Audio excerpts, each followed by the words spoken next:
Na tadatinno sadatit tadanim nasidrajo no vyoma paroyat kimavariva kuha katya sharmannamba kimasit gahanam gaviram na mrutyurasidamrutam na tarhi na radya anasit praketa.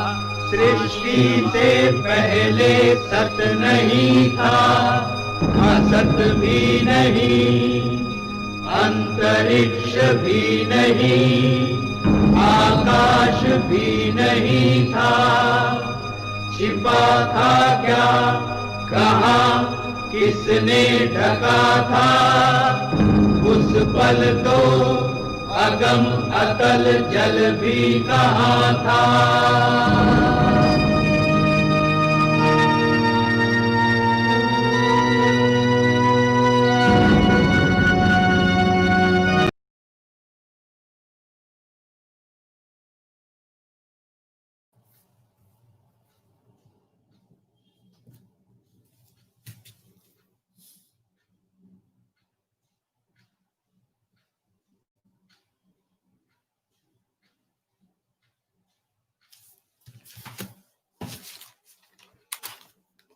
Vedanta was treated to be a subject for the sages in the mountain cave of their hermit in Himalayas. Swami Vivekananda made Vedanta relevant to modern times by making it practical, by taking abstract ideas and applying them to all fields of life.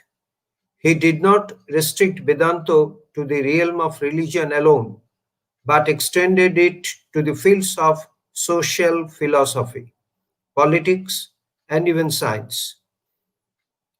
We find him relating the doctrine of oneness and equality to ethics and politics, of the divinity of the soul to acts of social service, and of the diversity of spiritual paths to the question of tolerance and understanding between faiths. Swami Vivekananda introduced Vedanta in a totally new light. We have organized this webinar to rekindle interest on Vedanta and its study. We have 4 speakers today. The first speaker is Kumari Nivedita Raghunath Vide. She joined Vivekananda Kendra as a life worker, which is known as Jivan Brati, in 1977. During his 43 years association at Vivekananda Kendra, she discharged many responsibilities, including working in Arunachal Pradesh. She has written more than 20 books and innumerable papers in national and international journals.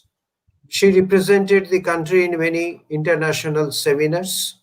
She is presently All India Vice President of Vivekananda Kendra. In 2017, she was decorated with Padma Shri Award. She will speak on Vedanta in daily life. She is our keynote speaker today. Didi, over to you. My namaskars to you all. It's a pleasure to be here to listen to very eminent speakers on Vedanta and its applications. Swami Vivekananda's contribution in Vedanta is undisputable. But even seeing from the philosophical point of view, it is he, as Sister Nivedita mentions in her introduction to the complete works of Swami Vivekananda, that he brought together the Dvaita Darshan, Vishishta Advaita Darshan and Advaita Darshan in Vedanta. That is, they are not different, but they are various stages in the ultimate goal of realization of the self.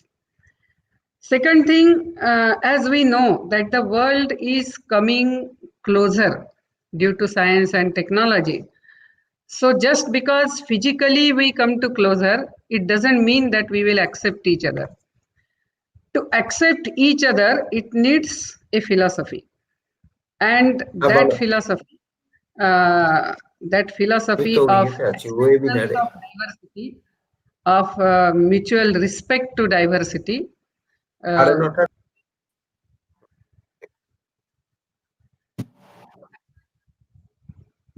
That mutual respect to diversity is possible only when there is understanding of Vedanta, Advaita, that is, or the oneness of the existence.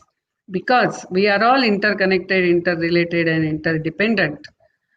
Everyone, though he may appear different, actually it is the extended form of oneself.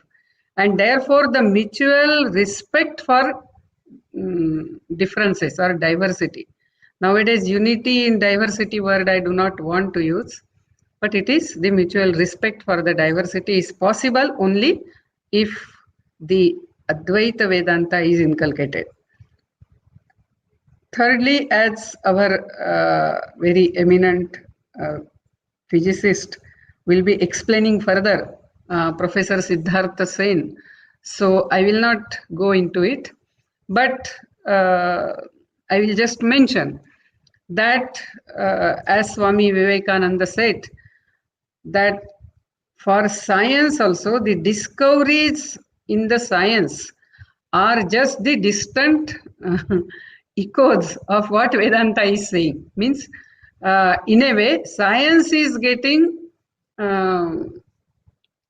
validated because of what it is realizing, the truth that is mentioned in Vedanta. So more about it, how the dual nature of the light, it is wave also, it is particle also, same way the Nirakar and Sakar, or we are all interconnected, interrelated, interdependent. All those ideas we shall be listening from him. But I will just quote here Swamiji's one quotation, what he says.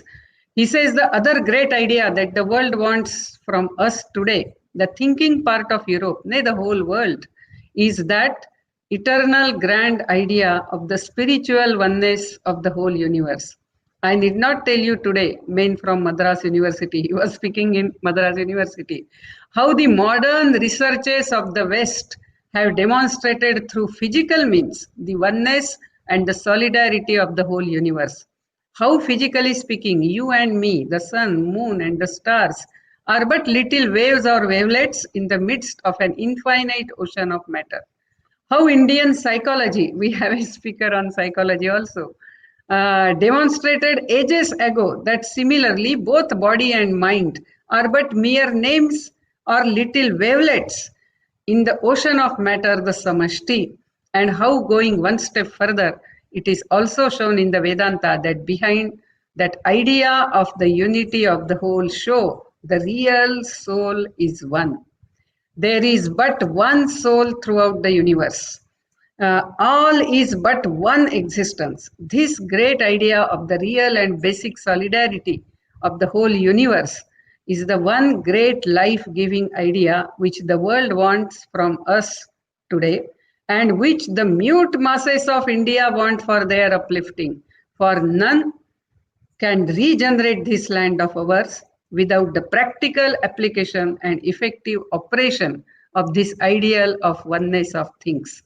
So he was so emphatic that India has to give message to the world, but in order to be able to give this message of oneness, the message of Vedanta, Advaita Vedanta, India herself needs to be raised.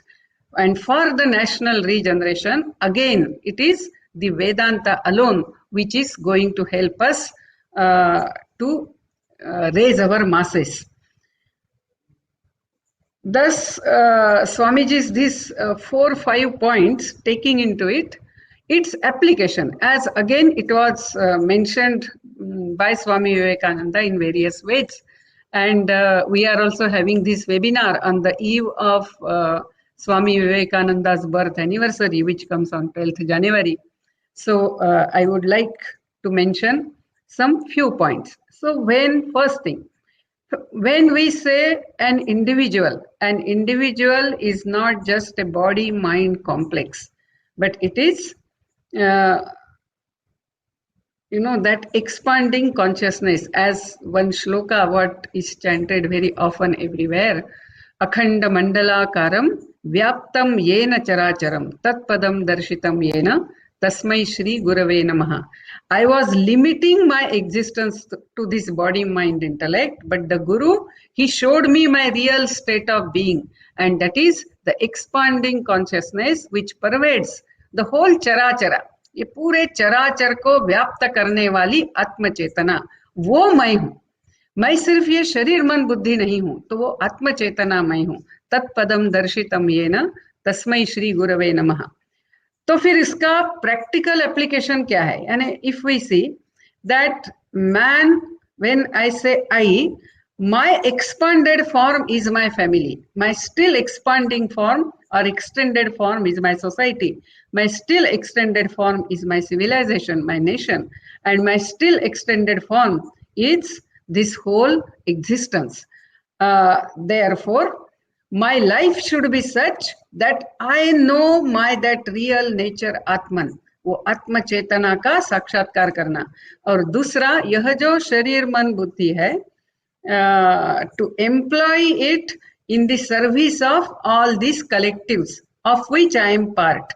So my life should be such that I bring harmony, I bring peace, I bring enrichment to my family, to my society, to my civilization, and to the whole nature existence. So this is how twofold a man should live his life. One, he should strive to get rooted in one's own being, and two, he should lead the life in such a way that he is a blessing to all the collectives of which he is part. That is the family, society, nation, and the whole creation. Then another thing, what this again Advaita Vedanta stresses is that our life is not meaningless. We are not born, just out of an accident or without any purpose. We are not sinners, but we are potentially divine. As Swami Vivekananda says, each soul is potentially divine. The goal of life is to manifest that divinity by controlling the nature, external and internal. Do this by work or worship, by psychic control or philosophy, by one or more or all, and be free. So my whole life is meant to manifest the best in me. And therefore, I have to strive to manifest that excellence in me, and also to get rooted in my real being, what has manifested as all this. So this is the purpose of human life. And therefore, as Swami Vivekananda says, that we do not have the concept of sin. It's only out of ignorance I do this. So the action which covers my divine nature is sin, and the action which opens or breaks that cover is the meritorious act, and that is how the papa punya are decided. So anything which expands me, that is good, and anything which constricts me, narrows me down, that is not good. So if we apply that, then my life cannot be excessively individualistically only for myself. I have to live for my family, for society, for the nation, for the whole creation, because these are all my extended forms. If I don't contribute to that, I am actually my wholesome development is not taking place. For example, let us say a child is growing and it's only one leg is growing and the other parts are not growing, then it is not a growth. So same way, these are all my extended forms, and therefore, as the Vedic prayer goes, Antariksha Shantihi, Dev Shantihi, Prithvi Shantihi. So this is how it should be. Another a very psychological, beautiful application of it is that any problem in life, bring change in yourself. That is what Vedanta says. Vedanta doesn't say that you try to change other things. There is nothing other. The real change starts from here. You change here and then the change comes. This is what happens. We all know that if weather is hot, we bring change in our clothing. We bring change in we put on AC. If it is very cold, we wear warm clothes. So we bring change in ourselves. If a big bull is coming on the road, I just move aside. I don't say I am so and so. I bring change in myself. I move aside. But when it comes to human beings, we say the others should change. And that is where the application of Vedanta stops. For with other things, we do it naturally. But this is what we have to do. If we understand this, even our relationships, even our behavior, a great, tremendous change will come in that. And therefore, Swami Vivekananda says, take whole responsibility on your shoulders. Start with yourself. Any change comes only with yourself.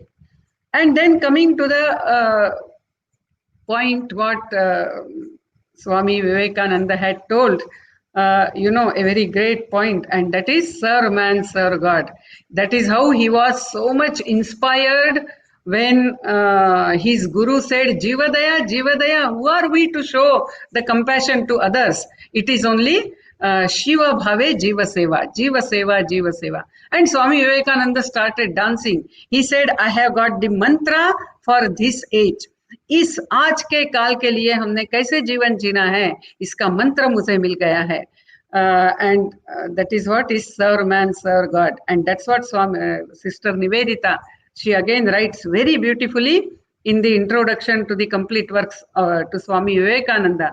She says, if the many and the one be indeed the same reality, then it is not all modes of worship alone, but equally all modes of work, all modes of struggle, all modes of creation, which are paths of realization.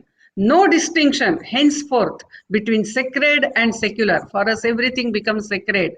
To labor is to pray, to conquer is to renounce. Life is itself religion. To have and to hold is as stern a trust as to quit and to avoid. And that's how she says, art, science, and religion. She quotes Swami Vivekananda, art, science, and religion are but three different ways of expressing a single truth. But in order to understand this, we must have the theory of Advaita. And this is what today we are going to see, the different aspects of Advaita Vedanta. But again, focusing on this serve man, serve God, what Swami Vivekananda had said, that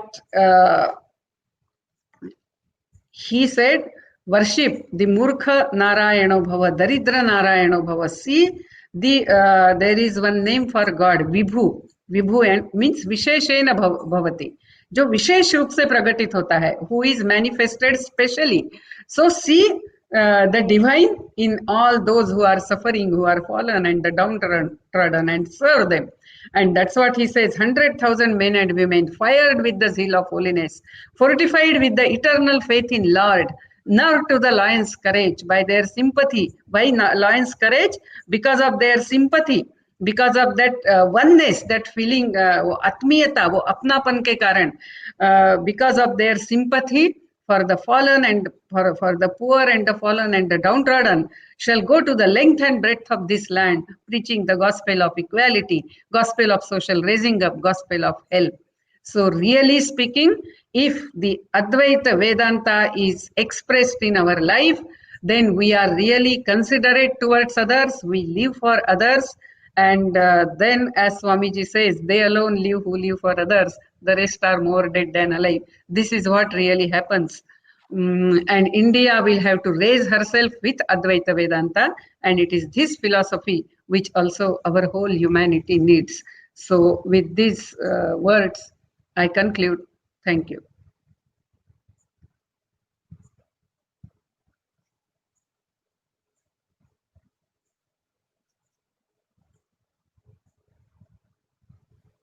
Thank you, Didi.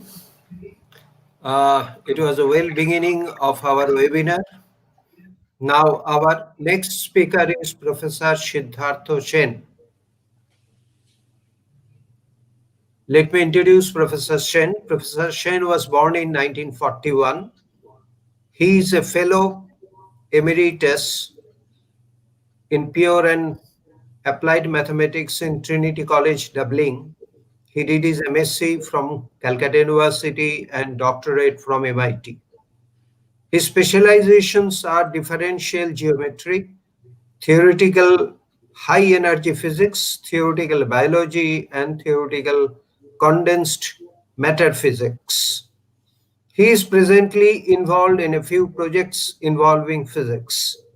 He has published large number of papers in journals of international repute. He will speak on Vedanta and physics. Professor Sen.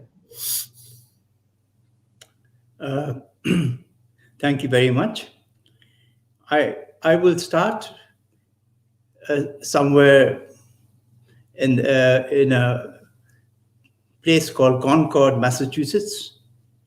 In 1845 and 1847, Henry David Thoreau built himself a cottage near a pond there called Walden, and he reflected on his own life, and he felt that he needed solitude to think about why he was there, what was the purpose of life, and questions of that kind. He had been influenced by the ideas of Vedanta through his friendship with Emerson. There's a little story which I will take as my starting point, which Thoreau tells us. In the city of Kuru in India, there was an artist who had a striving, a feeling, a sense of perfection. One day, it suddenly occurred to him that he should make a perfect staff. Immediately, he got up and went to the woods to get the wood to make the staff. If you are making a normal thing, time is a constraint. But if you're looking for perfection, time has no role. So as he searched, his friends slowly passed away, the years went away, and then after he had found his staff and made and completed it, the North Pole had shifted, Brahman had gone through slumber and woken several times, but he felt nothing. He did not see the passage of time because time left him alone, could not overcome him because of his obsession. As soon as the staff was completed, suddenly he had a revelation and he sought perfection in front of him. Now, the idea is that human beings have this inner urge to seek perfection in whatever they do. It could be as an artist, as a novelist, as a mathematician, as a painter. You are striving for perfection. What is perfection? That's a difficult question, but one essential part is perfection seeks to find the essence of something which is unchanging. This unchanging essence we can call reality, the real. Now, from this point of view, science, in its unstated quest for perfection, is looking for a perfect understanding of the working of the world. The world is constantly changing. Our bodies are made in our brains or anywhere else. There are these amino acids, but they get replaced. Our whole body gets replaced after a certain number of the skin gets replaced and so on. But all the time we feel we're the same. So there is something unchanging, which is not this material constituents of ourselves.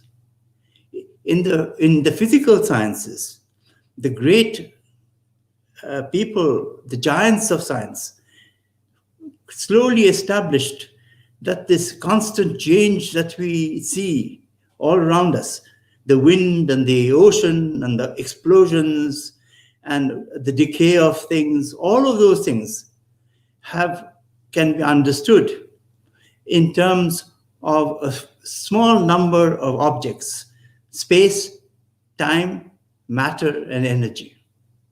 And slowly it became clear that everything we see will be really lumps of energy, which we call matter, and energy distributed over space, which we call fields.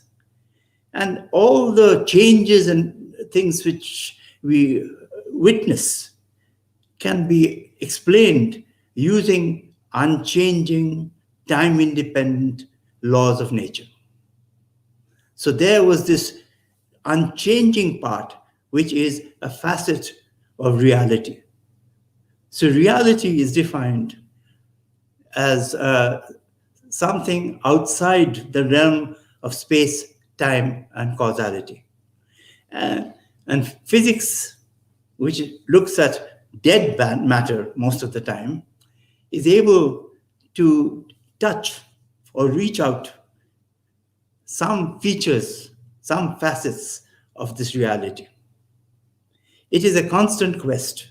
Slowly, the different laws which were needed to explain what was observed were narrowed down, and at a fundamental level, slowly it looked as if there was just this single glimmering idea of a grand unified theory. It is still aspiration, and it is still work in progress.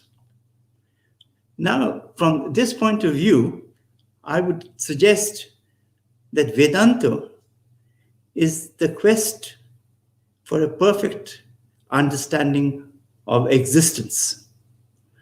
It is a quest to discover the eternal laws of existence.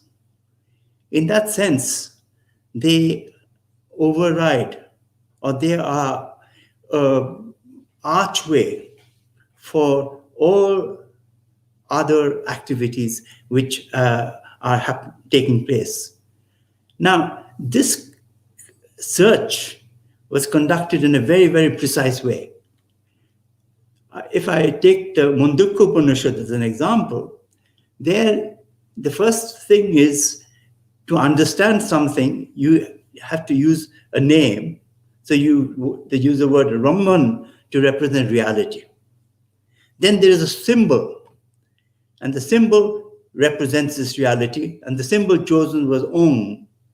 Now this symbol, one can say, tells you the limitations of anything which can be said. So it tells us that when you're searching for this reality, there are limitations which come from the limitations of our senses.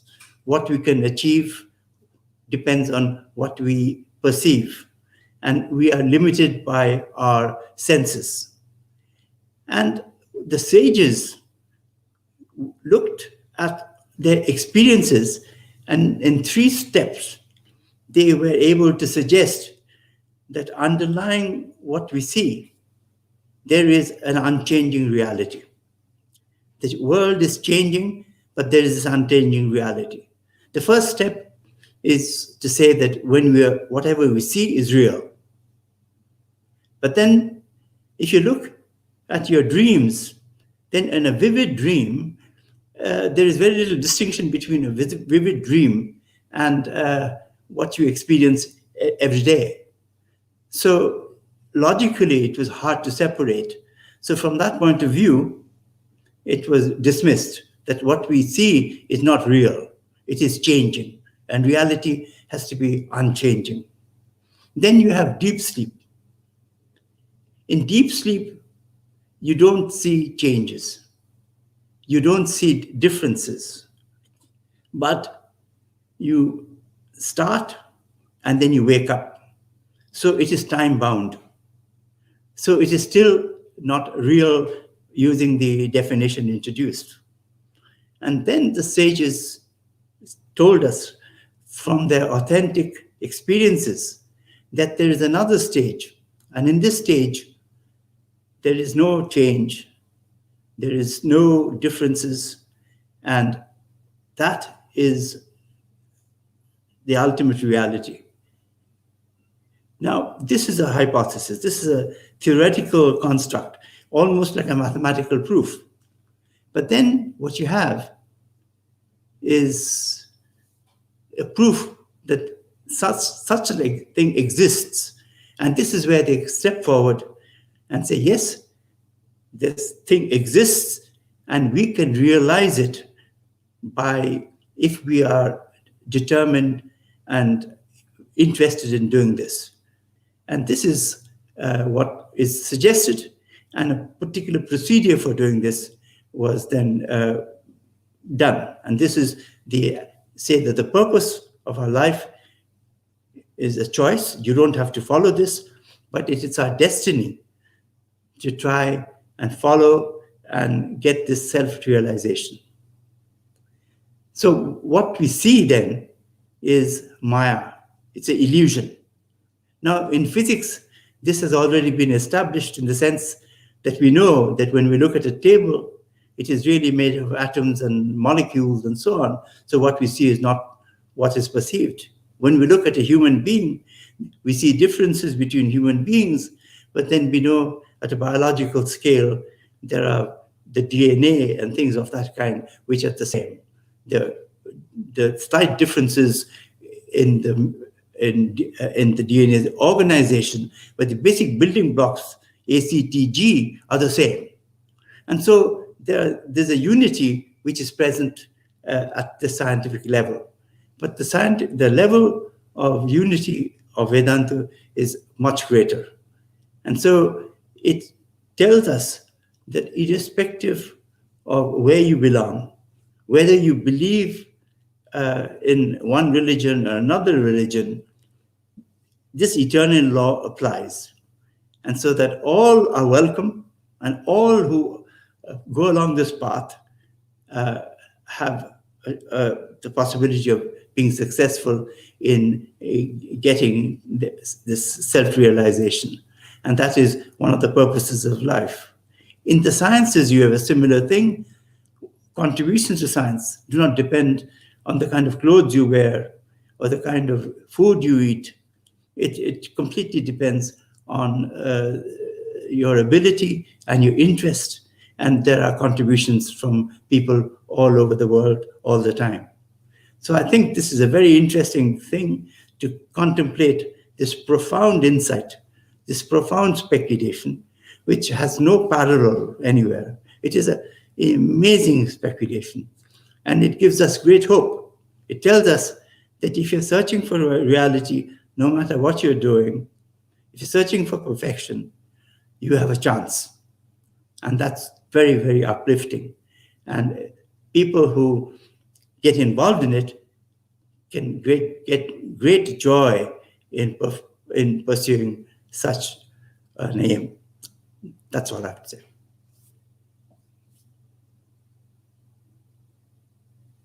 Thank you, Professor Shane. In the meantime, I have received a question specifically for you. We'll come to the question answer session. When we come to that session, I will put the question to you.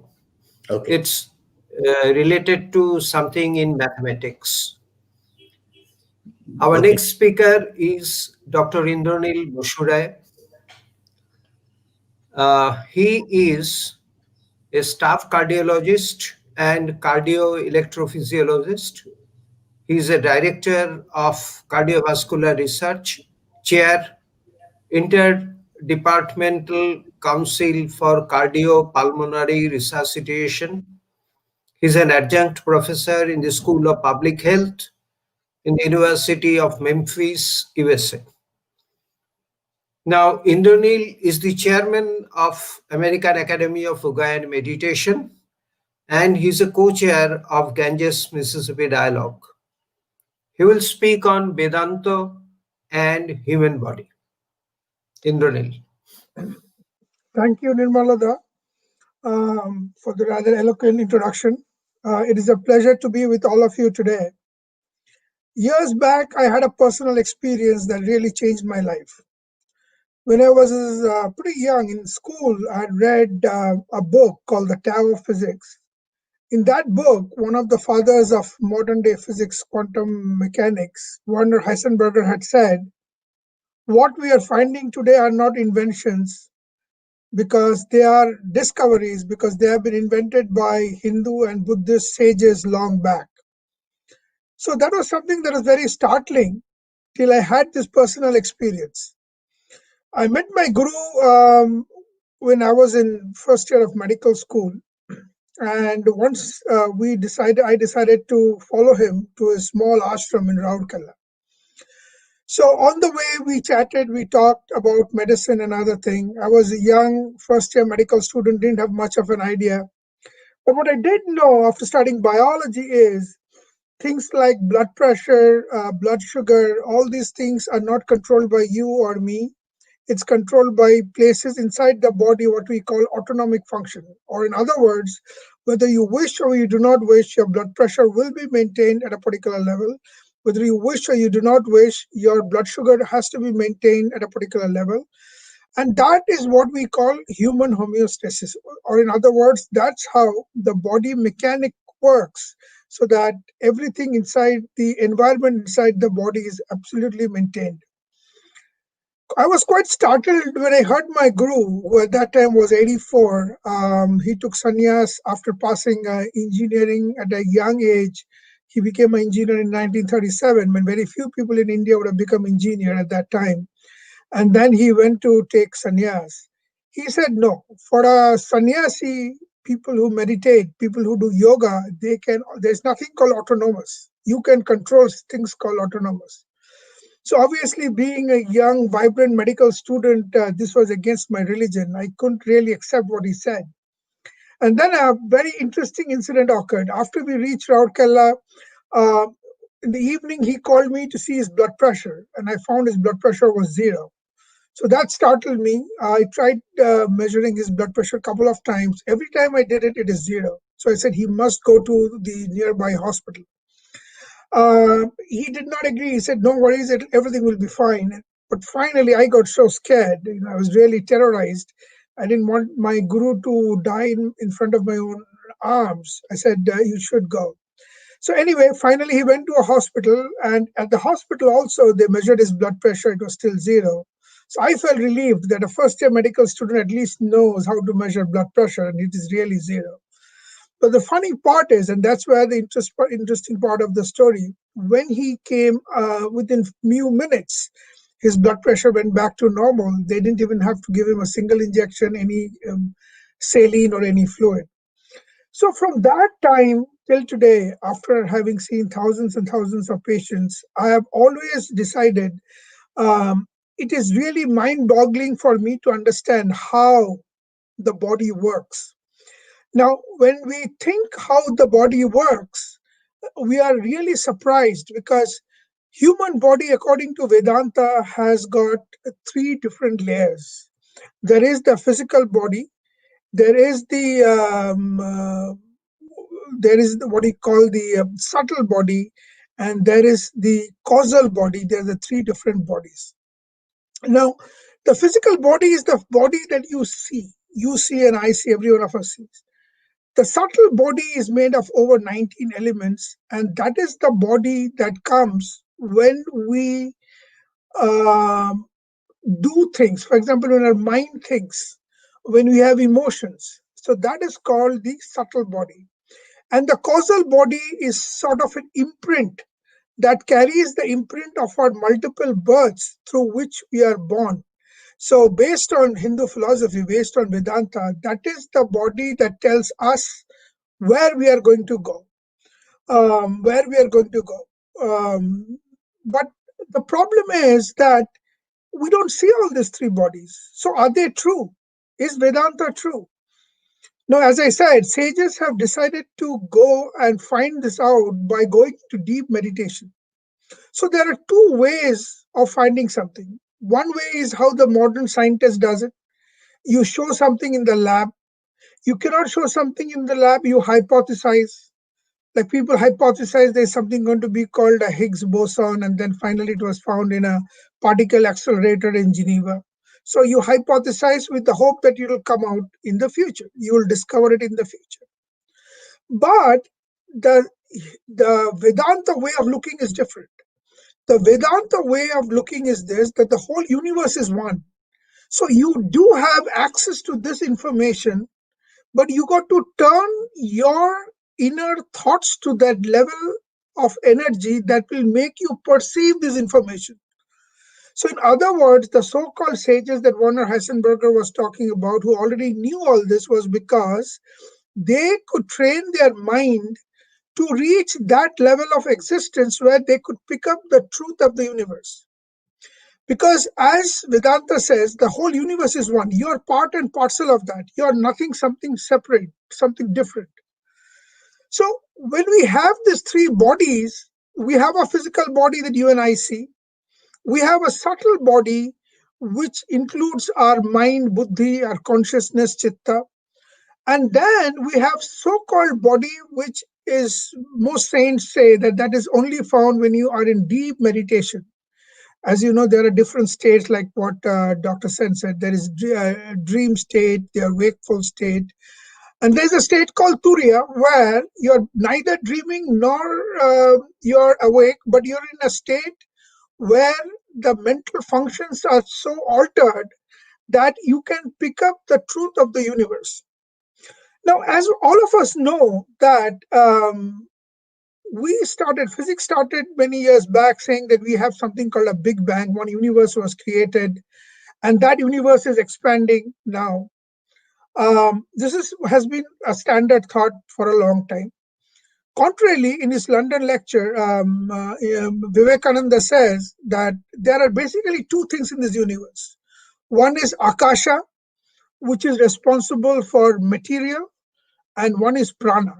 So at the beginning, there was nothing, and then prana strikes on Akasha, and Akasha creates all that we see: multiple stars, multiple planets, galaxies, super galaxies, black holes, name it. Everything is getting created. And prana is the second thing, which is the force. Now we have so much, we think about so much forces, some of which we know, like for example, we know gravity. People say it's actually a particle called graviton, which has yet to be discovered. There are weak forces, there are strong forces, there are electromagnetic forces, there are multiple forces. So according to Vivekananda, all the forces are just manifestation of that prana or energy.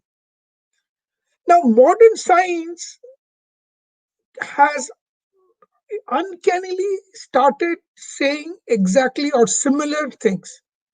Today, based on what the Princeton physicist John Wheeler said, that there can actually, it's not that there's one universe which starts. There could be something called a metaverse, or the mother universe, which Vivekananda talks about. Initially, there was silence. Silence doesn't mean that there was nothing. It was pregnant with creation. And then creation happened. Not one universe, maybe multiple universes were created. Each universe went its own pathway. Our universe took this particular pathway, which brought life into us. So see the uncanny similarity between what is being thought. It's still a hypothesis. Nobody says what John Wheeler said is the only truth. There are other hypotheses also. But this is at least something that cosmologists believe is science. It is not metaphysical. It is not a philosopher in 1890 talking about philosophy, that is Swami Vivekananda. It is similar to what some of the world's latest cosmologists are at least thinking that that could be the. So there are multiple universes, one giving rise to the other, one giving rise to the other. And so that is where we reached. Furthermore, if we see, what we are finding now is that we might be existing in multiple dimensions. So the causal body we are talking about, or the subtle body we are talking about, may not exist in the material dimension that we are seeing. You might say, what does that mean? If it is there, why can't you see? Well, that's very simple. If you are a snake, if you are in the jungle, you can see a small rat going a mile away from you because you have to eat that rat. Because the eye receptors in the snake eyes have something called rhodopsin, which can pick up very low light. But we don't have that capacity. The dog in your house will bark if somebody is walking. A thief is trying to enter your house. You cannot hear that, but the dog can hear. Why? Because dog can hear 0 decibel. You can only hear from 20 to 20,000 decibel. So any sound below that you cannot hear. So just because you cannot see, I can see from 350 to 750 hertz. That is the vibration of the waves I can see. There are millions of hertz before the millions of hertz later on. So those I cannot see. That doesn't mean they don't exist. So there are this concept that has come up, which are hardcore concepts of Vedanta in modern science today. So the 3 bodies that we talked about, it's quite possible that when we die and we leave the physical body, the other 2 bodies sorts of leaves us, could be in a different dimension.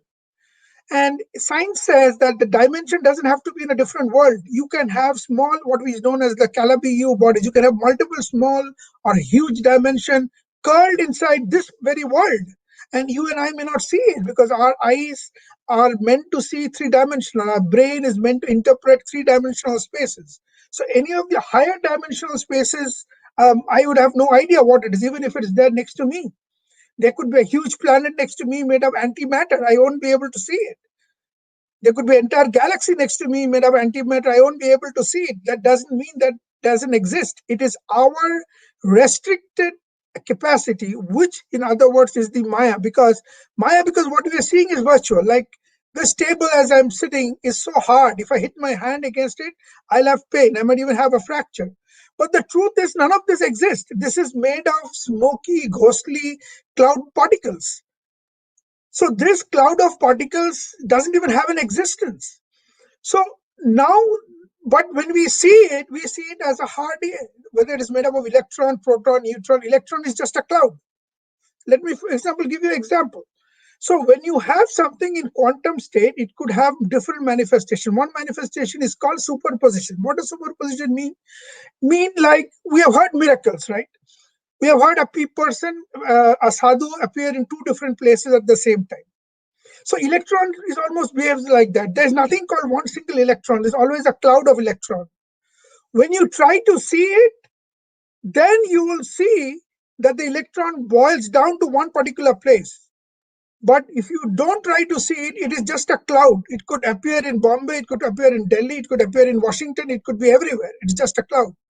Just like a sadhu, as we hear in miracles, could be appearing in Benares or in Rishikesh or in Delhi or in Calcutta all together at the same time. Now, how they do it, if that is true or not, I don't know. I don't want to even go into that. But what I want to go into that is, it is possible that some of this quantum behavior, which is found in the smallest particles, can be seen in macro life too. And that's what we today call quantum biology.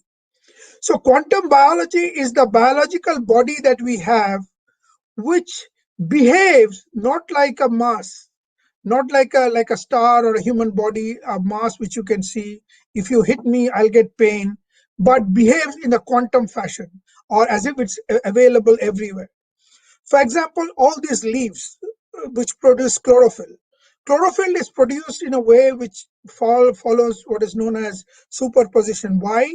Because when the light strikes, it's like a billiard ball. If you hit a billiard ball, it goes and hits 10 different billiard balls. The 10th billiard ball will be slowest because the 9, 6, 7, 8, each of the billiard balls gets slower till it goes to the last one. But the chlorophyll, the photon hitting the leaf, is carried to the center, which actually produces chlorophyll without loss of any energy. So it does not follow the rule of modern day Newtonian physics, where you hit something and then it moves to the next place. You hit something, it moves to the next place. It doesn't do that. So, and what is more funny is that you guys know there are birds like robin, European robin. Robin goes more than 400, sometimes even 1,000 miles, going from the North Switzerland, Sweden, Finland, to warm climate during winter, into Spain, Portugal. How do they know? What GPS system do they have? Even the smallest GPS today costs $250. How does the small bird do it? So they do using quantum mechanics. And now we have actual evidence that our brain, maybe the prana that we call the subtle body, works in the form of quantum. The multiple thoughts that we have is basically a quantum tunneling effect, or in other words, we have thoughts in multiple places in our brain. The most important thought, which is decided by the chitta, which is the consciousness, and the mind, maybe quantum tunnels, and then comes out one particular thought which we as human beings are thinking. The only difference is when you are thinking as a human being who is not trained, whose mind is like what Vivekananda said, like a monkey jumping around. And the medical equivalent of that is if you do a EEG of my brain, you'll find fast waves going around. This fast waves, it causes randomization within the brain. That brain is ineffective. But people who meditate, they have extremely slow waves. They have beta waves, they have delta waves, they have gamma waves. The brain slows down. When brain slows down, maybe you see this quantum effect. And those are the special powers that people get when they practice meditation for a long time.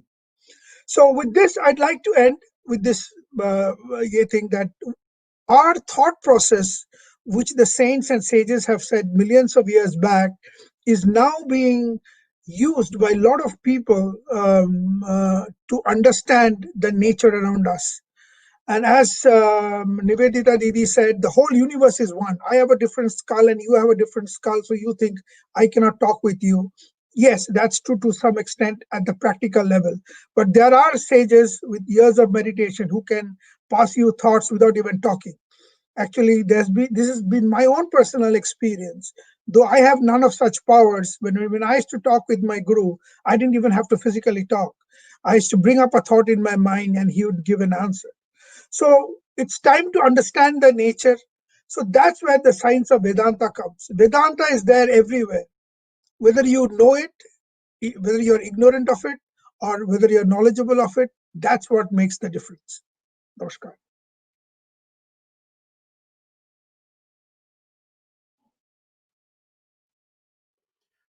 Thank you, Indranil. Our last speaker is Rajashree Roy Bandyopadhyay. She is a consultant psychiatrist and psychotherapist. She is a MD, FRC Psych. I think it is equivalent of FRCP in psychiatry, right? From UK. And CCT UK, PGD MLE from Bangalore, and PGM HSC UK. She is an associate professor of psychiatry. She is associated with a few healing centers. I will not call these as hospitals or clinics because people go to her when they are mentally disturbed. She will speak on Vedanta and mind. Before she takes over, she starts speaking. Let us tell briefly about what is AAYM and what is GMD. AAYM is American Academy of Yoga and Meditation. It was formed on 5th of November 2019 with the aim of popularizing yoga in true form. What is true form we'll discuss on another day, not today. And a lot of people have associated themselves in different works. People are joining. It is in the form now in the stage of a proper formation. GMD is an associate of AAYM. GMD is Ganges Mississippi Dialogue. Our three areas of focus are education, healthcare, and livelihood. We have this particular webinar is under the banner of GMD. Mostly the medical webinars are under the banner of AAYM. And we are very happy that Nivedita Didi has agreed to be one of the mentors of GMD. Now, GMD has not yet been registered. The process is on. We are registering ourselves as a Section 8 non-profit company in India. And we will have a lot of works at the ground, particularly in the areas of education, healthcare, and livelihood. Now, I would now request Rajashree to put forward her deliberations. Thank you, Nirmaluda. Namaskar and good evening to all the viewers today. And thank you to GMD and AAYM for requesting me to come and share this platform tonight or this morning, with some of the most esteemed people in this field. And I must say, my experience and sort of understanding and learning with sort of Vedanta is nothing as compared to what my esteemed seniors have just been discussing. But being a psychiatrist, I've been trying to focus, as Professor Basurai was also mentioning, the ancient and the modern medicine, and trying to see what we can learn from our ancient scriptures. And that is why my interest in Vedanta and my topic, which Nirmaluda has requested me to try to touch on today, is mind according to Vedanta. Now, as we know, Vedanta, literally it means the end of the Vedas, and originally it was intended to signify the collection of writings called the Upanishads. But the word Veda means knowledge or wisdom, so the real literal meaning of Vedanta is the end of knowledge. But what is it then about Vedanta that infuses the mind, with such delight and happiness just by the fact when we hear this simple word Vedanta? There's so much of joy in this world. And as Nivedita ji has sort of talked a lot about Swami Vivekananda, we realize that it was sort of Swami Vivekananda. He found immense practical significance for Advaita Vedanta. And he showed that Vedanta itself is a science, and it is a science of consciousness. And here is a huge overlap with modern psychiatry, which in my limited and humble attempt to understand the impact of Vedanta and the mind, I'm going to try and touch upon them today. Now, we know the mind plays a most crucial role in human life. An individual's real strength lies not really in his muscle strength, but it is the tranquility of his mind. It is vital for his or her survival, for his success, for fulfillment. It gives us a source of power, creativity, self-confidence. Whether we are a saint or a mystic, or even simple like Professor Sen, who's a scientist, or an artist, an engineer, even a workman, it is the mind. And we know in our Bhagavad Gita, the 4th chapter, it is said that if you have he who is the master of his mind is a sage, while he who is a slave to his mind is a fool. So our mind is our best friend when we keep it under control, and it's our worst enemy when we lose control over it. So in a way, I really try and ponder, and to be honest, I don't think we really know. It is not. We know it's not an organ system which we can visualize, or see, or dissect, or see it in a scan, whichever scans we use. So, what is the mind? Where is the philosophy of what is the mind? Now, there are thinkers who've tried to explain that the mind, like it's a function of the brain. Someone says it's a product of heredity, a product of the environment, a byproduct of the bodily processes. There's so many views on this, but these views describe how the mind acts and reacts, but not why or how. So the seers of Vedanta actually have given a very spiritual interpretation of man and his mind. The mind, according to them, is a positive entity that stands between the body and the senses on the one hand, and the knowing self on the other. So body and the senses on one hand, and the knowing self, so the knower and the seer there. So while the knowing self of an individual is a focus of all-pervading universal self, as we said, we all are part of this wider consciousness, the mind serves as the ego self. It is the leader of the sense organs. Now, while we talk a little bit more about this, I'm hoping I'll be able to explain what I mean. But before that, I just want to touch on Vedanta clearly talks about the 4 aspects of mind, and Professor Basurai already mentioned about the chitta. So first is we have the manas, which is like the outer level of the mind, which is that part where, part of our mind, which takes care of the mechanical, the mundane functions, and is bombarded, with all the constant movement, the plethora of inputs, where we have, it's a lot of noisy loudness in that part. That's the manas, the outer part. Then we have the ahankar, the next inner layer, where it is the ego part. Okay. So here you have a sense of identity, or the I-ness. So it is the level of the mind with the actual division with the self and the other, the subject, the object, that takes place. Then we come to the buddhi, the buddhi part, the third part, where it is the quality of the inner knowing. And that is our great wise counselor. This is more refined sense of knowing. It's like existing in the proximity to our main source. It's really very close to the inside, the chitta, whereas the final part inside, we have the chitta, the memory bank part of the mind. So now keeping this in mind, the four parts of, which sort of Vedanta describes as the mind in a way, the four functions. Now we talk about what are the functions of the mind? Because we do not know, we haven't seen the mind. It is an experience, an experiential thing, It is actually our second body, or it is the subtle body. And it has four main functions. One is deliberation, two, determination, three, the I consciousness, and fourth is the memory.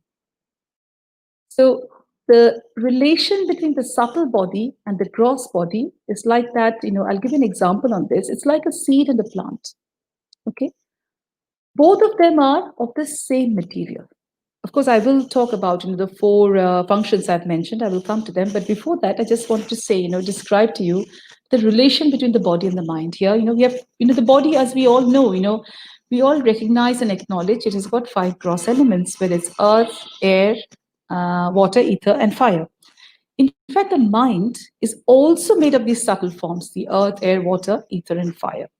So the body derives this consciousness from the mind, and the mind from the self. So it is not destroyed, as we know, it is not destroyed with the death of the body, and it keeps, the chitta, it is the receptacle of the memories of the past lives. And it's explained in Vedanta that it transmigrates from one birth to the other. And each person is born with a particular mind that he or she brings from the past. And probably that is where the karma yoga, the karmic actions come into discussion here as well. That it is this mind that seeks expression through thoughts and actions in the present life. And as a modern practicing psychiatrist, who's trained both in UK and in India, this concept of thoughts and actions, are very much talked and discussed in principles of psychotherapy, where we try to talk about changing someone's behavior, changing someone's actions. And I must say, in psychiatry these days, Nimhans is actually pioneering a lot of focus. Professor Gangadhar has been pioneering a lot of focus on the Bhagavad Gita. A manual is being converted, tried to talk about Bhagavad Gita and how that can be used in modern day psychotherapy. So there is work in progress to beautifully, bring together the old, the heritage, the old traditions of from the scriptures into this modern medicine, as we call it. So as we said, so we have these four functions. And we also have, there are three levels, and we were just talking about the different stages of sleep, which is more described in the Mandukya Upanishad. But here in Vedanta as well, the mind has three levels of consciousness. First is the subconscious, then is the conscious, and then we have the superconscious.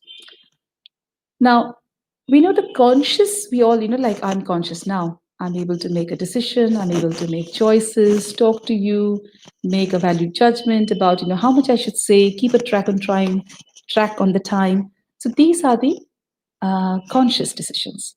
Now, beneath the conscious is our subconscious, that is the hidden and the unperceived, and that exerts its influence on the conscious.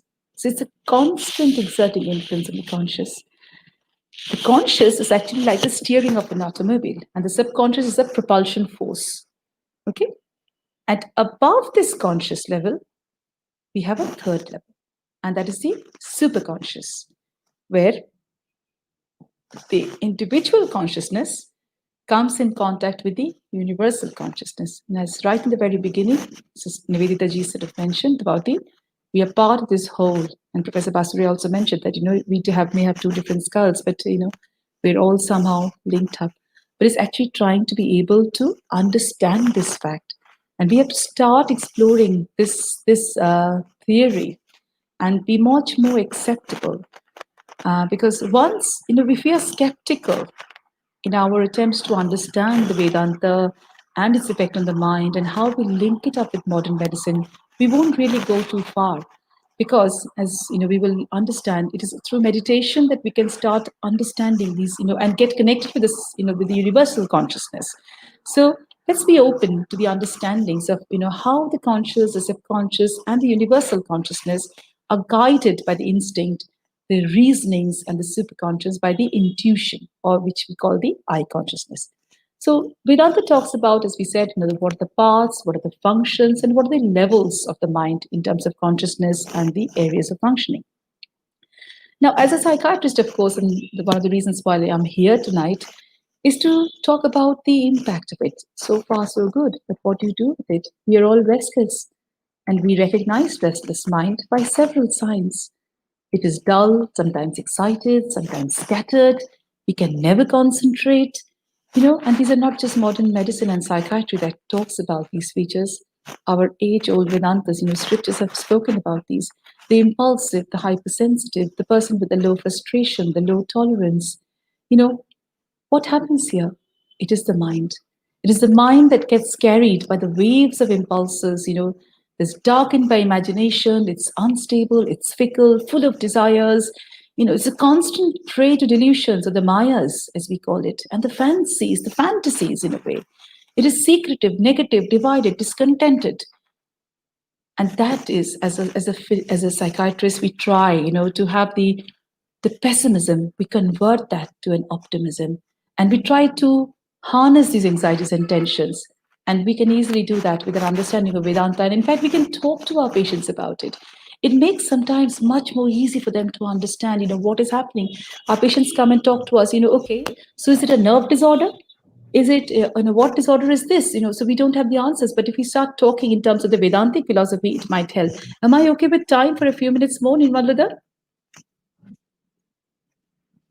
Okay. How many minutes more? A few minutes more? Would that be okay? How much more time do you need? I need 2-3 minutes. Few more. minutes. 2 to 3 minutes more. Is that all right? Okay, fine. You continue. Okay, thank you. Yeah. So as we say, there are 5 causes of suffering according to Vedanta. Number 1, ignorance. Ignorance, it blocks the perception of the reality of oneness. Number 2 is the deluded ego that projects its own world of fancies and desires. Number 3 is a deep attachment, which expresses itself as possessiveness. Number 4 talks about the strong aversion which seeks really, always trying to seek pleasures and shuns the painful. And number 5 is the changes in life, which is the inability to change and grow. So the impurities of the mind, as we know, are subtle deposits of the past, a lot of indulgent livings. So I will quickly summarize and talk about what do you do. So we recognize there's a problem. We know there's a restless mind. We know there's a mind that is we have to perceive, and it's a part of the consciousness and the universal consciousness. But Vedanta talks about the way to overcome the restless mind, according to the seers of Vedanta, is not to avoid or run away from it, but to face it. And how do you face it? This facing the mind has 4 aspects. First is a self-acceptance, where you understand, you do not feel helpless, you do not feel negative. You understand there's a problem and you have to find a way out, number 1. Number 2 is a self-control, where with a lot of effort, you try to control what is happening, why is it happening. You can do it with a lot of techniques and desires. How do you control your desires? And that can be done through detachment, feelings of withdrawal of the mind, and understanding things. The third thing, as we said, is the self-control, self-acceptance. And of course, we have to go for self-regulation. And where you have a discipline to your life, you try to understand things, you can, with meditation, yoga becomes vital. And finally is the moderation. moderation where you form a middle point. You think, life should be the fourth aspect where, you must, human nature, it should not be hurried. Old habits die hard, and we must try to give efforts to change our weak habits and try to reinvent ourselves and re-explore ourselves and accept ourselves. Because I will conclude by one of Swami Vivekananda's quotes. He says, "Never say any man is hopeless, because he only represents a character, a bundle of habits, which can be checked by new and better ones. Character is repeated habits, and repeated habits alone can reform the character." So on that note, I will end this brief sort of a summary about my understanding about mind according to Vedanta. And thank you for giving me this opportunity on this very esteemed platform. And over to you, Nirmal. Thank you. Thank you, Rajashree. Now, as I said earlier, there is a specific question for Professor Siddhartha Sen related to mathematics. The question is, Kurt Gödel published in 1931 two theorems on incompleteness of mathematical logic. Can this be explained in the light of Vedanta? What Brief Gödel, answer. Yeah, Gödel result was one of the great discoveries of the 20th century.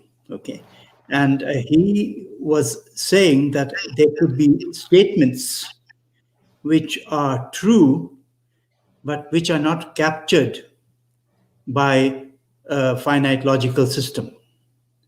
Now, Roger Penrose has tried to use this idea to explain consciousness and the role gravitation plays in it. So as far as Vedanta is concerned, you see, Vedanta is not, when I was talking about the thing, the last point was that the existence part was that when you have self-realization, you are one with Brahman. You're not a part. And this is an extraordinary strong statement. This thing tells you that if you have parts of something, which is a particular true result, right, it cannot fit into a finite postulatory system. So, on the other hand, human beings have proved such a theorem. Okay, so the method of proving such a result by a human being seems to be very special, right? So I don't think one can say that Vedanta can prove a particular theorem or a particular result, but what it can do is say if something is true, right, then it is part of reality.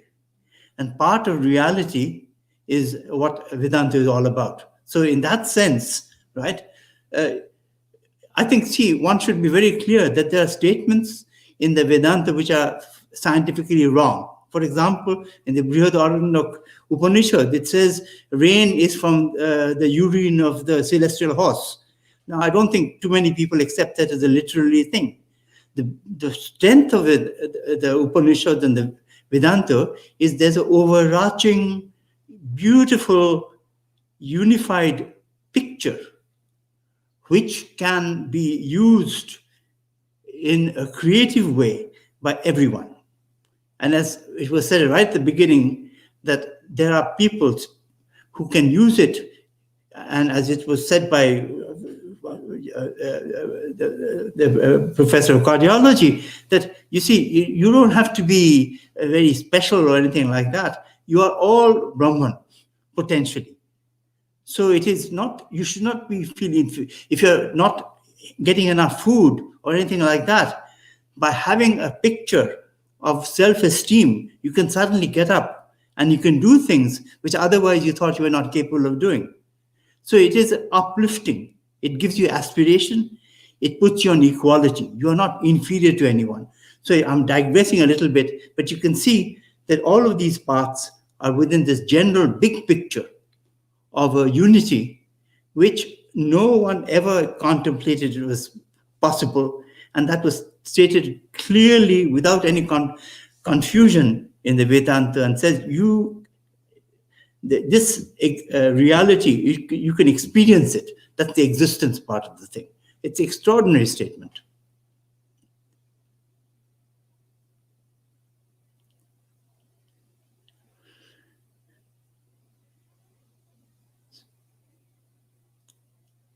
So, Namaskar, Anjali here. I think Nirmalida is facing a bit of a network problem here.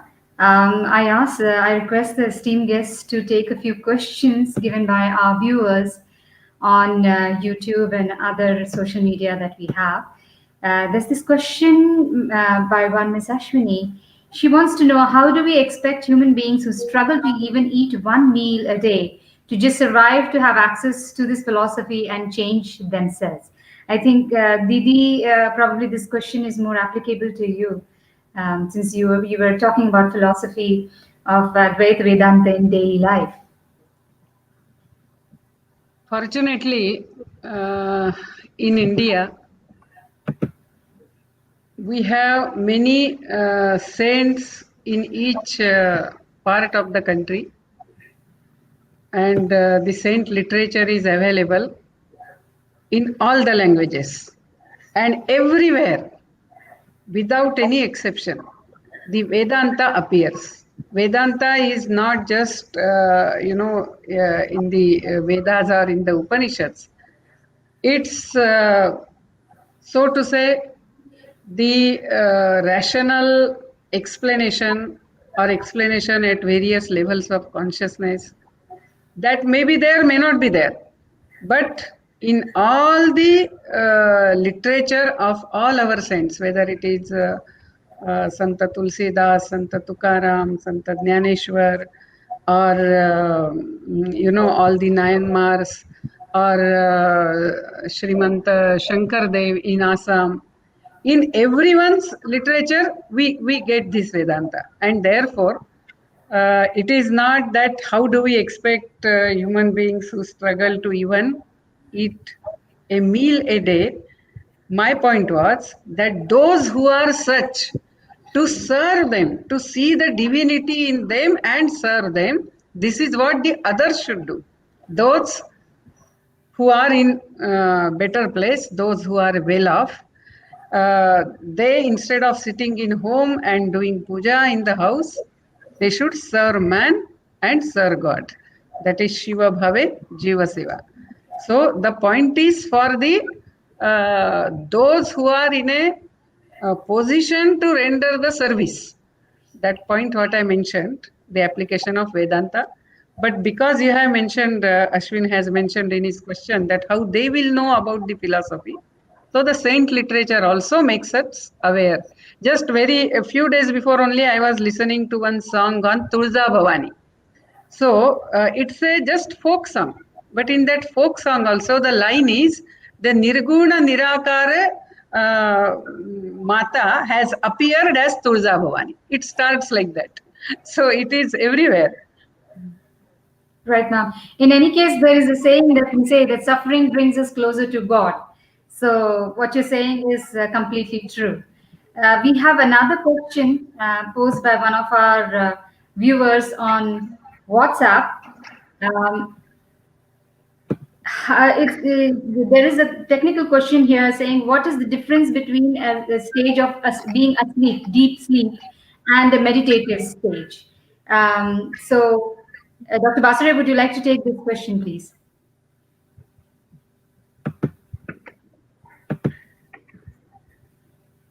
Dr. Basure, your mic is on mute. May I request you to unmute yourself? Thank you. Yeah, can you guys hear me now? Yes, so, we can hear you. Frankly, the straight, simple answer is we really don't know. But there has been a lot of research into both, so I'll try to give a glimpse of what the difference is. So sleep is not a single state. Sleep is multiple state. We have NREM sleep and we have REM sleep. REM sleep is one of the deepest sleep, which lasts maybe 90 minutes to less than 1 hour in the whole night. If you have a 6 or 7 hours sleep, out of that, less than 70 to 1 hour is REM sleep. Most of them is in REM sleep. And there are different stages of NREM sleep. So what is one particular thing that is very active in most of these sleep, especially NREM sleep, your brain is very active. One fact that most people don't know, that all of us, every human being on this earth, has grown only at night. Why? Because the growth hormone that makes us from small baby to an adult is released only at night. So the brain is active. Instead of brain sleeping, the brain is super active. Now meditation. So the brain is active. Most of the brain has basically alpha or beta waves, which are very fast waves, as if you're awake. So if I do EEG on most of the brain when you are sleeping, but not in REM sleep, it will feel like as if you are awake. Based on EEG, that is the seeing the signals of the brain. Though there are some differences, I don't want to go into more details on this. In meditation, and what we find is there are different levels of activity and inactivity.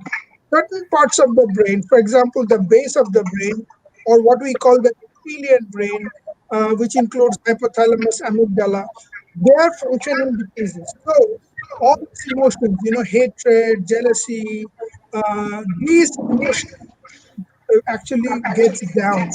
Not only do they not function, even by doing PET scan, we have seen their blood supply also decreases. On the other side, the whole brain, if you see, exhibits slower waves. Slower waves means something called alpha wave or delta wave. Now, what does the slower wave mean? As I said before, uh, Vivekananda described the normal brain like a clear pond where you can see the bottom of the pond. You go on throwing small rocks into it. You won't be able to see the bottom because the pond is filled with ripples. That's the normal human brain. And when you practice meditation, you start having slower and slower waves. So these ripples are the beta waves. And when you start practicing, you get slower and slower wave. Some Buddhist monks and some Hindu rishis, 22 years of meditation, have been even shown to have delta or gamma waves, especially gamma waves, which are found in newborn babies inside mother's womb. Now, there is some thought in the neuroscience community that these very slow waves could be the waves of basic consciousness. And that's why meditators, when after deep meditation, they can, as I said in my talk, that they slowly understand the nature of this universe, because it's like a radio station. You want to hear a good song, you have to go to that particular radio station and try to tune in. Similarly, if you want to hear the song of the universe, the song of the nature, the song of creation, you have to tune in. So these are a couple of differences, but as I said, the sleep is a more different state. There's not a single state called sleep. It has got different levels, and the brain behaves completely differently in each of them. Contrarily, meditation is a more singular state, though there are different depths of meditation. Some parts of the brain actually gets hyperactive. That is the bridge that connects your left and right brain gets hyperactive, while most of the other function, like the reptilian brain, the oldest brain that we share with the dinosaurs, with reptiles, with alligators, crocodile, that brain is completely shut off. In many rishis, you find that brain is completely inactive, that doesn't even exist. Whereas other brain, like the cerebral cortex, which has come to us for the few thousand years after we became human beings, that brain gets more active. I'm Thank sorry you. that May I ask one more question from the viewer? There's one Muhammad Firdaus Alamji who has asked this question. I think this question is apt for Dr. Rajeshri Ray. He's asking here, why do people suicide and how it can be stopped as per the Vedanta? Thank you, Firdaus Alamji, for a very, very pertinent and relevant question. I'll try to be as brief as possible. Suicide is one of the most, it's a medical emergency that we deal with in psychiatry, because if really once completed, we just cannot have someone back again in life, and we've lost a life. Now, there are multiple factors why a person may commit suicide. We look at a biological, psychological, and a social model for it.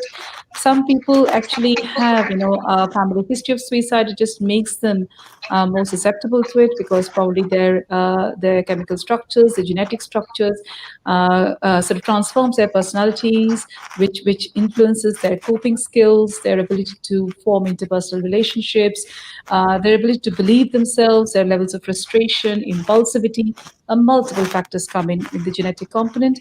Of course, then there are certain environmental factors, the situation the person is in, and how, whether there's a loss or bereavement, anything that impacts negatively on the life.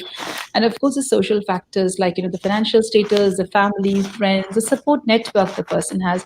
So there's never a one reason why a person may potentially try to take his own life, or actually does take his own life. However, the question now is, what can Vedanta, help in understanding this? Of course, we don't have too much of literature in this, but my personal take on this would be, as I mentioned, the acts of self-control and self-regulation. If we, for sort of these two things, focuses very much in reducing impulsivity, in regulating your own emotions, in having an understanding and adjustment with the world, in giving you a sense of self, being positive about yourself, loving yourself, and understanding, we are part of the universal consciousness. And if something affects me, I'm not alone in this whole world. I'm part of this multitude, of everyone together. So just a simple assurance to a person, that you're not really alone. I am with you. This simple teaching from Vedanta can take us a long way in our day-to-day clinical practice of someone, giving them the hope that, there is something coming out. We are part of this universe together, and believe yourself, regulate yourself. So that is, just a very brief answer to a big question. Thank you. The next question is, the real nature of man is already perfect. Why do we suffer despite this perfection? It's open to all. Didi, would you like to answer this question? The question, I repeat, the real nature of man is already perfect. Why do we suffer despite this perfection? This can be answered in many ways. One is that the man's nature is perfect, but is he aware of it?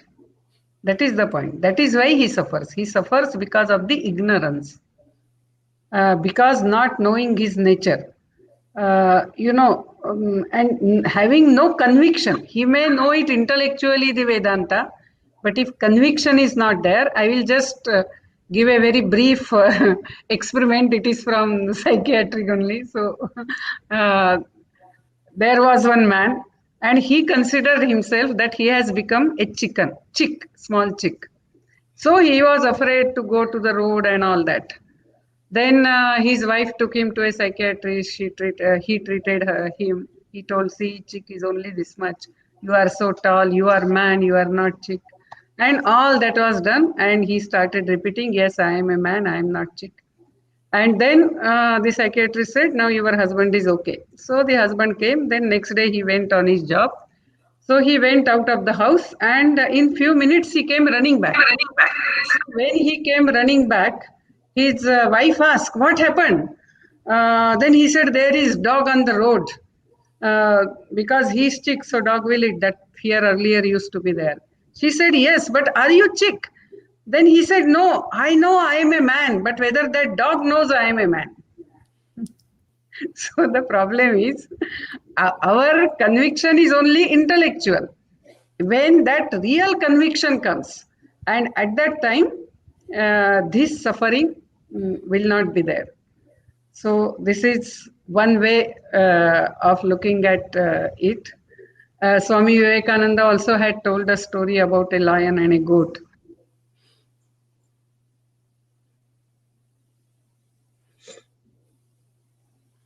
Nivedita Didi, in AAYM logo, there are 3 words: Satyam, Jnanam, Anantam. How can they be explained in the light of Vedanta? These are 3 words which are below our logo. Satyam, Jnanam, Anantam. I think Nivedita Didi's link is a little disturbed because that is the far end of our country.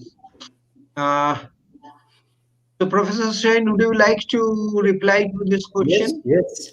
See, one of the great strengths of the Indian civilization compared to the Greek civilization was that India embraced infinity, Anantam. It was a central part. If you look at any of the Vedanta, any of the Upanishads, they will tell you that you remove thing infinite from something, infinite remains. Okay, so the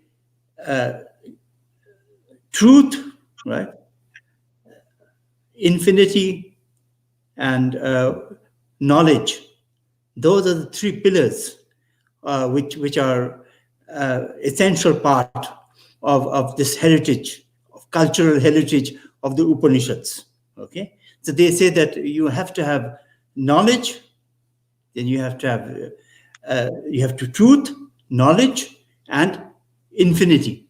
There is a Chandogya Upanishad has a little verse which I will tell you in English. It says, where there is creation, there is progress. Where there is no creation, there's no progress. Know the nature of creation. Where there's joy, there's creation.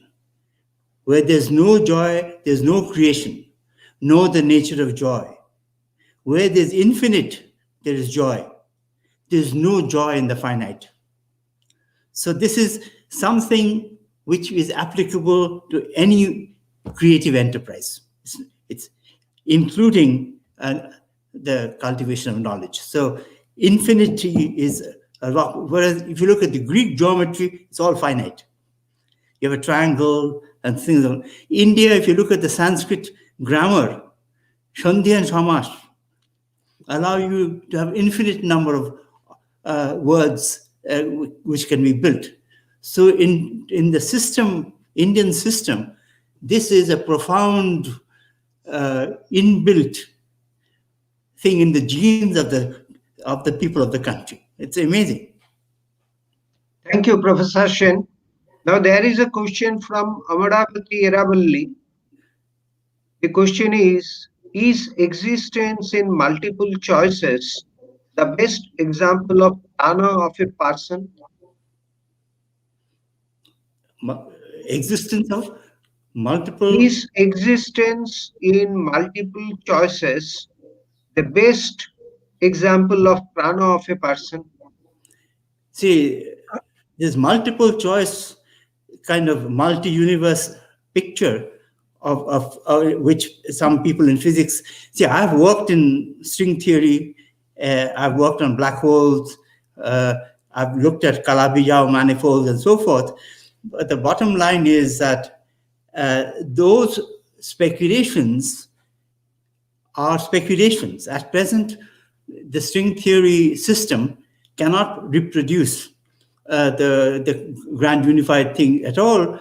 There's a swamp, the landscape swamp. There are so many possibilities. So in other words, one should not be using a metaphor, right, which is not sound and which automatically does not help. So in other words, if something is going to be helpful, you should see the help in stage 1, right? So at this stage, if it gives someone pleasure and gives someone joy, I'm all for it. But to take an idea of a particular system of medicine, right, that could be at a metaphor, could be very, very suggestive. But as soon as you go into the details, then it starts losing credibility. Yeah, as a metaphor, some of these things are fantastic. But as I kept going back to this idea of the Aranyak Upanishads and the rain and so forth, those things one should not take that seriously. We'll finish within next 2-3 minutes, as we have already crossed the time limit.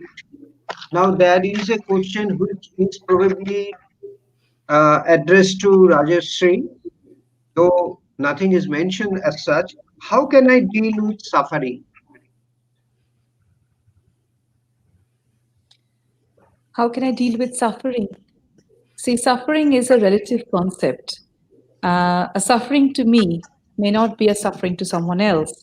But of course, to the person, the suffering is a real concept. So we have to understand what is the what is happening behind the suffering. Why is it that we are feeling this way? Suffering, yes. So suffering. So we have to understand why we are suffering. What is the feeling and the reason for the suffering? Okay. Because sometimes, we fail to understand the real truth. What is our existence? What is our purpose? As, Nivedita just sort of mentioned, who we are. We try to associate ourselves with this materialistic body, our ego systems, our things around us. And when the expectations do not meet, what we are getting, that is when the suffering comes. But when we realize it's nothing is mine, the ego-centered is not there, there's nothing I behind it, we're all part of this universal concept, the suffering will not be there, it will disappear. But saying that in realistic terms, when I work with my patients, because always I'm a very grounded person, I have to be talking about what do I do with someone who's sitting in front of me and managing the suffering. We work it out, we use certain principles to work out and tease out the issues behind the suffering and help them to understand, there are certain things that are modifiable. There are certain things you can change. There are certain things you cannot change in your life. So the certain things you cannot change, we go to the theory of acceptance theory, which is our mindfulness-based theory. And, it's a lot of Buddhist principles, but there's a lot of things from our Hindu scriptures behind it. So acceptance becomes very important. And of course, the ones that you can change, we try to work with them to help them realize, what are the ways you can change your cognitive faculties? Because as the Vedantas start, you are what you think. Your thoughts are what you are. So once you start understanding, these are the things I can change, and how I change it comes in my own mind, then, a lot of the suffering can be minimized. Over to you, Nirmaluda.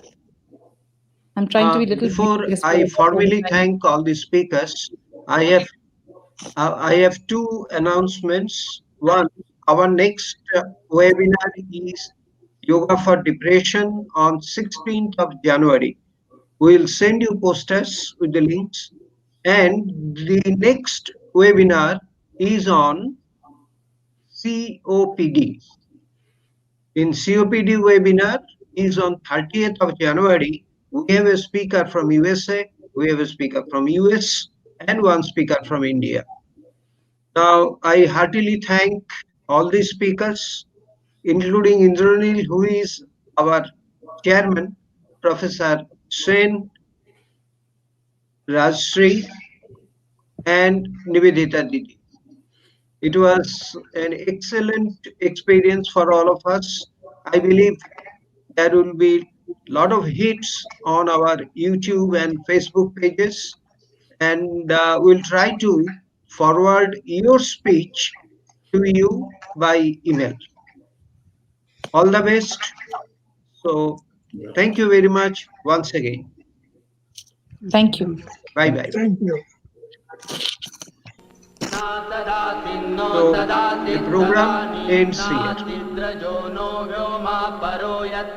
किमावरीवः कुह कस्य शर्मन्नम्बः किमासि गहनं गभीरं न मृत्युरासीदमृतं न तर्हि न रात्र्या अनासीत् प्रकेतः सृष्टि से पहले सत नहीं था असत भी नहीं अंतरिक्ष भी नहीं आकाश भी नहीं था छिपा था क्या कहाँ किसने ढका था उस पल तो अगम अतल जल भी कहाँ था।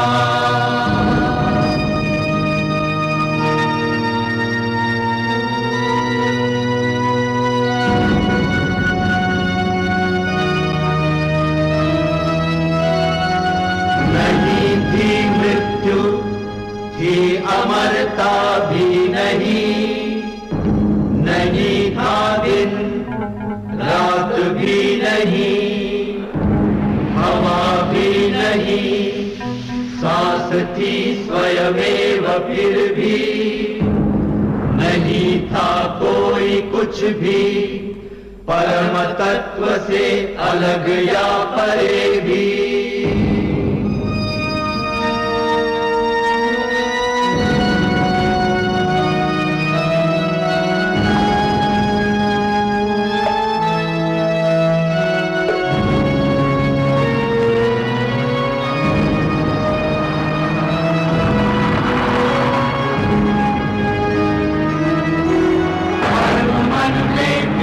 पहला जो उगा काम बनकर वह जगा, कवियों ज्ञानियों ने जाना, असत और सत का निकट संबंध पहचाना।